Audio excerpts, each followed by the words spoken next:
The Battle of Gettysburg turned the tide of the Civil War, but according to General John Bell Hood, it was the failures of a single man that determined its outcome.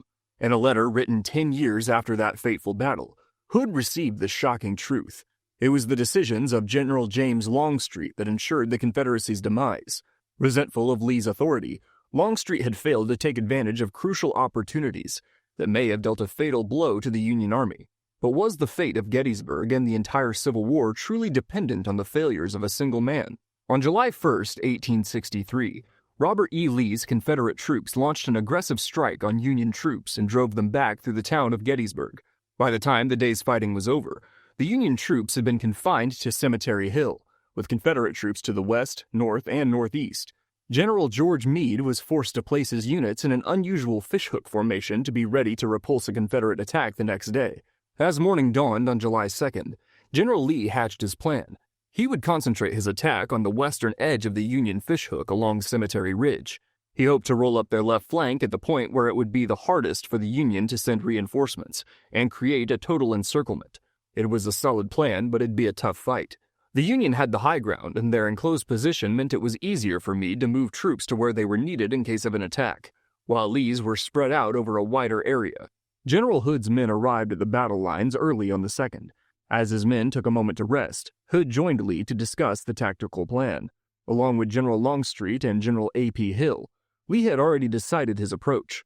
Longstreet would command the 1st Corps for its attack and the Union's left along Cemetery Ridge, with Hood and McClaw under him. Meanwhile, General Hill would concentrate his efforts on the Union center from the north, while General Richard Ewell would hold down the Union right in the northeast. Longstreet's objective was to break the Union line and force them back, creating a total encirclement of Meade's forces that would force them to surrender. On paper, it was a sensible plan. However, Longstreet immediately challenged the idea. He thought it was foolish to attack on the 2nd when they were still awaiting the arrival of other units, and when other options were available. Longstreet wanted to wait for reinforcements from Major General George Pickett and a few other straggling units. He didn't think an attack was even necessary. Not only would it be costly to attack the Union in their favorable defensive position, but he believed that cutting off Meade's retreat in the north and east might be enough to compel him to surrender. Lee was not persuaded. That morning, the scouts under Captain Samuel Johnston had assured him that the Union's left flank was vulnerable. The attack would not be as costly as Longstreet claimed. Lee further argued that he didn't have the supplies to try encircling Meade and waiting him out. Besides, Meade had plenty of troops and the Confederate positions weren't particularly good for defense. The longer they waited, the greater the risk that Meade would turn the table and attack them. Hood remembered the exchange vividly. "The enemy is here, and if we do not whip him, he'll whip us," Lee said to his subordinates. His word was final. Longstreet's objections were ignored, and Lee began outlining more specific instructions for General McClaw. McClaw was to set up his position parallel to Emmitsburg Road and direct his attack in the Rosewood and Peach Orchard. This behavior was unusual for Lee. He was usually a hands-off commander. He selected his officers well, gave them clear objectives, and then trusted them to figure out how to achieve them. His specific lecture to McClaw was conspicuously in earshot of Longstreet, and the intention was obvious. Follow my orders exactly as stated, and don't question them. General McClaw himself noted how Longstreet bristled at the plan. General Longstreet appeared as if he was irritated and annoyed, he observed. McClaw didn't like the man, calling him, quote, "of small capacity, very obstinate, not at all chivalrous, exceedingly conceited, and totally selfish." Longstreet wasn't above making his complaints known to his fellow officers. After Lee dismissed them, Longstreet approached Hood privately to criticize the plan. At the very least, they should wait for Pickett's reinforcements, Longstreet argued. "He wishes me to attack. I do not wish to do so without Pickett. I never like to go off into battle with one boot off." Hood would soon come to learn that Longstreet's reluctance to attack would change everything. Lee left Seminary Ridge to inform General Ewell about the plan. His attack in the north was to begin when he heard Longstreet's guns open fire. Everything hinged on Longstreet. However, when Lee returned to Seminary Ridge around 11 a.m., he was furious to find that Longstreet had barely made his preparations for the attack.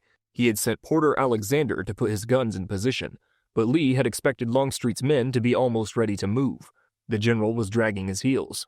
Longstreet insisted he would leave as soon as he was able. However, since they were delayed, he suggested waiting for the arrival of General Evander Law's brigade to join his attack. Lee was frustrated, but Law was due any moment, so he agreed. Law indeed arrived around noon, having marched his men 24 miles since 3 a.m. that morning.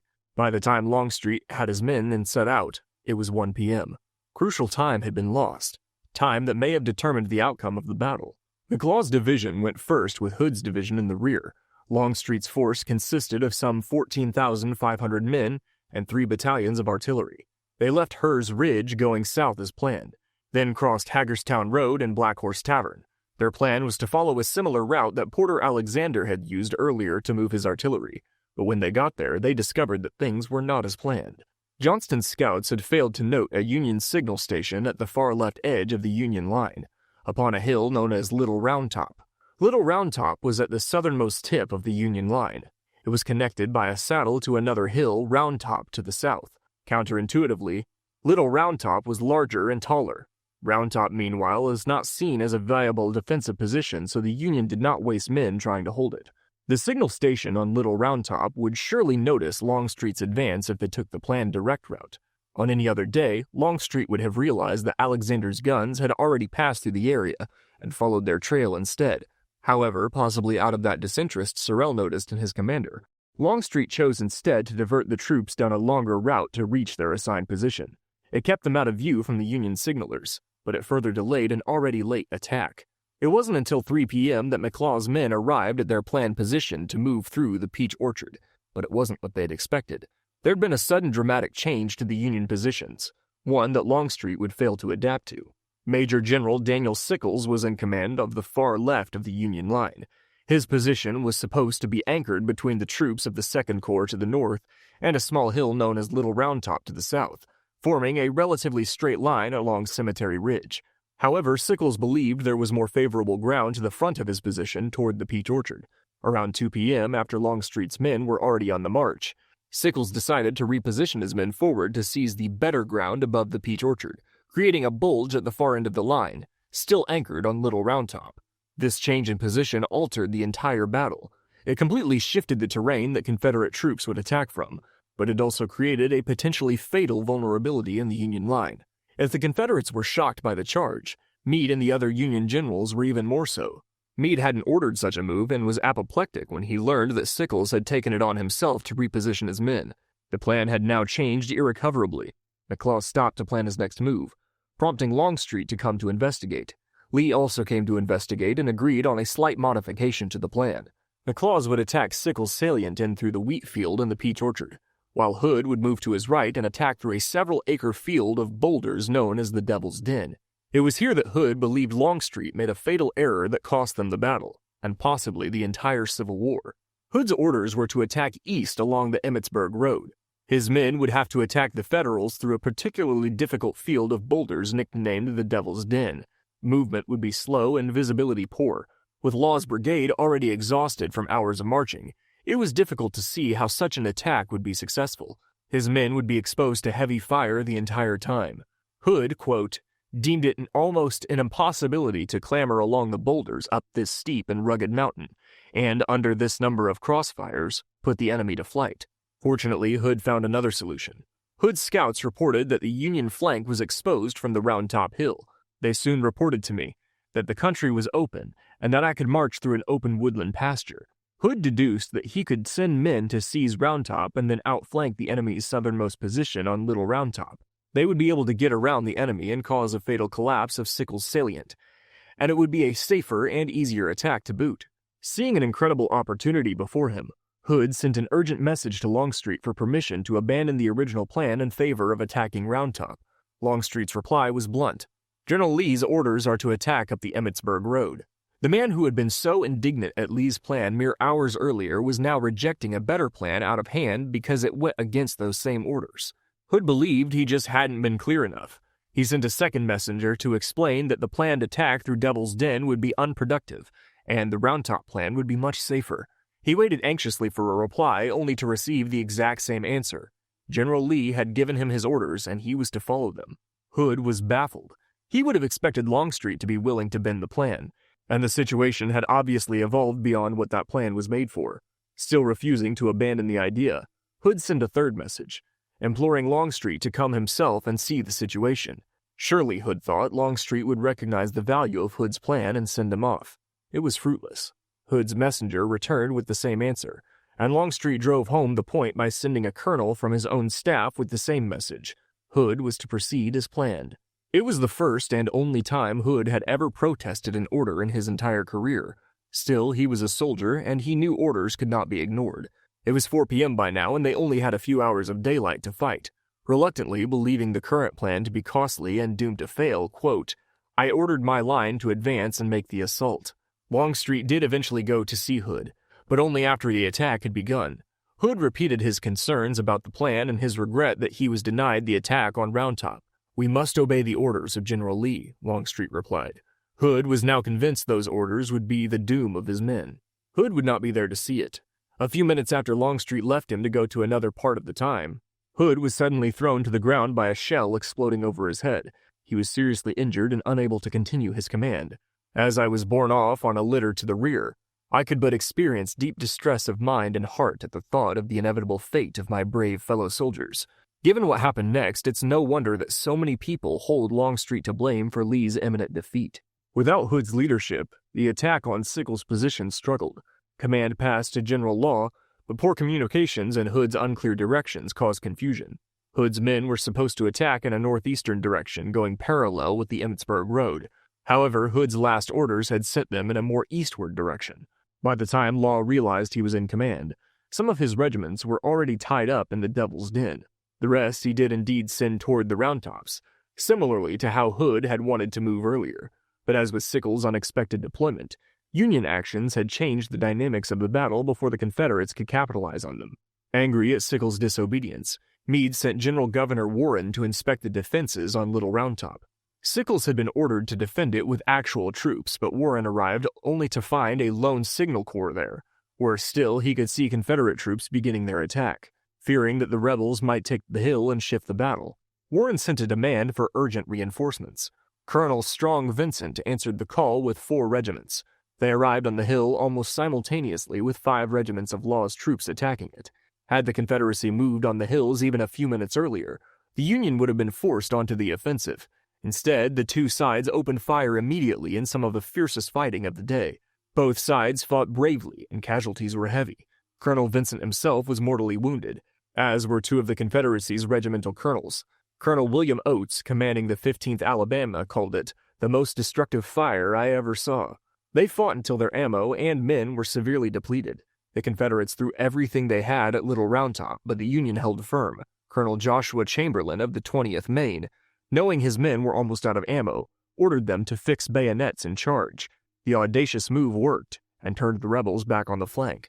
Before long, additional Union reinforcements arrived that proved too much for the Confederacy. Around 6 p.m., General Lee called off the attack. Little Round Top and Sickles' entire salient had held. Lee's failure to break the enemy on July 2nd sealed the Union's victory. His men were already exhausted and low on supplies, but he threw them into battle again on the 3rd anyway, throwing themselves once more against Cemetery Ridge. Both sides engaged in the largest artillery barrage in American history. Then Lee sent the men forward in a furious assault now known as Pickett's Charge. They were cut down by the thousands. Only half the men made it back to Confederate lines alive. The Battle of Gettysburg had ended with a staggering defeat for the Confederacy that turned the tide of the war. But according to many people, the Confederacy was desperately close to having changed that outcome, were it not for Longstreet. It has been frequently argued that if the Confederacy had taken Little Round Top, they would have been in a perfect position to outflank and neutralize Sickles' salient. This would have given them a foothold of Cemetery Ridge, fundamentally changing the battle on July 3rd. Indeed, there would have been no need for Pickett's disastrous charge, and there is a good chance that the Confederate troops would have completed the encirclement of Meade's forces and won the day. General Hood himself believed this, as did Colonel Oates, who'd seen the battle on Little Round Top for himself, and said that if they'd taken the hill, quote, it would have forced Meade's whole left wing to retire. In the years since the battle, many historians and strategists have reached the same conclusion. Many also agree who is to blame for that failure. As we saw, Union defenders barely arrived at Little Round Top in time to meet the Confederate attack. Had the Confederacy moved on the Round Tops earlier, as Hood had repeatedly pleaded with Longstreet, they likely would have taken the hill without a fight before Colonel Strong Vincent's brigade got there. From that position, they would have had thousands of men in position to strike Sickles' salient in the rear. I shall ever believe, Hood concluded his letter to Longstreet, that had I been permitted to turn Round Top Mountain, we would not only have gained that position, but have been able finally to rout the enemy. But just because Hood believed it, that doesn't make it true. Other historians and military strategists disagree with Hood's assessment. Despite what Hood claimed, they argue that taking the hill probably wouldn't have shifted the course of the battle. The hills behind Little Round Top that the Union forces would have retreated to were just as, if not more, challenging to capture than Little Round Top was. It would not have provided an opening for an easy fatal strike on the Union, like so many critics of Longstreet seem to believe. Nor did Little Round Top give a particularly valuable artillery position to attack the Union positions on Cemetery Ridge. Had the Confederates taken the hill, it is not at all clear that it would have made much of a difference, let alone shifted the outcome of the battle and the entire war. Even Lee himself didn't consider capturing Little Round Top to be fundamental to the battle. According to his battle reports, he describes the fighting there as a delay for the actual fighting against Sickles' salient. Lee never publicly blamed the failure at Little Round Top for the overall defeat. It is much more reasonable to assign blame for the defeat on a number of other factors, including the effectiveness of Meade's command, the superior numbers and position of Union troops, and the strained supply lines and exhaustion which handicapped Lee's men. The criticism of Longstreet may also come from other factors. After the war, Longstreet had a change of heart. He joined the Republican Party and was a major supporter of Reconstruction, which many Southerners saw as a betrayal. Meanwhile, General Lee was turned into a hero in the eyes of Confederate supporters. The defeat at Gettysburg couldn't tarnish Lee's reputation, so the idea that the traitor Longstreet was really responsible was an easy sell. Ever since 1863, Gettysburg has acquired an almost mythical quality. What if the Confederacy had won that pivotal battle? What if they had taken Little Round Top and outflanked Sickles? What if Longstreet had listened to Hood and taken the hills earlier? We'll never truly know the answers to those questions. But the possibility that the outcome of the bloodiest battle of the Civil War, if not the outcome of the war itself, was decided by the errors of one man will haunt the battle for many years to come.